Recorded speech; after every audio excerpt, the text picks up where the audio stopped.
السلام علیکم ورحمۃ اللہ۔ اگر کوئی بندہ سنتیں پڑھ رہا تھا، اسی دوران جماعت کھڑی ہو گئی تو اس کے لیے کیا حکم ہے؟ کن صورتوں میں سنتوں کو چھوڑ کر جماعت میں شامل ہوگا اور کن صورتوں میں سنتوں کو مکمل کرنے کے بعد جماعت میں شامل ہوگا؟ بہت سارے لوگ یہ مسئلہ نہیں جانتے۔ آج کی اس ویڈیو میں اس مسئلے کو آپ کے سامنے بیان کیا جائے گا۔ آپ سے التماس ہے اسی طرح کے اہم مسائل کی معلومات کے لیے اس چینل کو لازمی سبسکرائب کر لیں۔ محترم ناظرین، اس مسئلے کے متعلق علماء کرام نے کل 3 صورتیں بیان فرمائی ہیں۔ پہلی صورت یہ ہے کہ ابھی 2 رکعت سنت مکمل نہیں ہوئی تھیں کہ جماعت شروع ہو گئی، اور وہ سنتیں بھی غیر مؤکدہ تھیں، یعنی عصر یا عشاء سے پہلے کی 4 سنتیں تھیں۔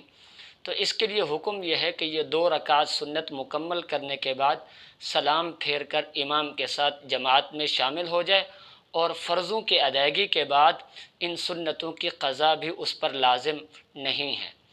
اور دوسری صورت یہ ہے کہ ابھی اس نے 2 رکعت سنت مکمل نہیں کی تھیں، جماعت کی نماز کھڑی ہو گئی اور وہ سنتیں بھی مؤکدہ تھیں، یعنی ظہر سے پہلے کی 4 سنتیں تھیں۔ تو اس کے بارے میں کیا حکم ہے؟ یہ سنتیں چھوڑ کر جماعت میں شامل ہوگا، یہ سنتیں مکمل کرنے کے بعد جماعت میں شامل ہوگا؟ تو اس کے بارے میں علماء کرام کی 2 آراء ہیں۔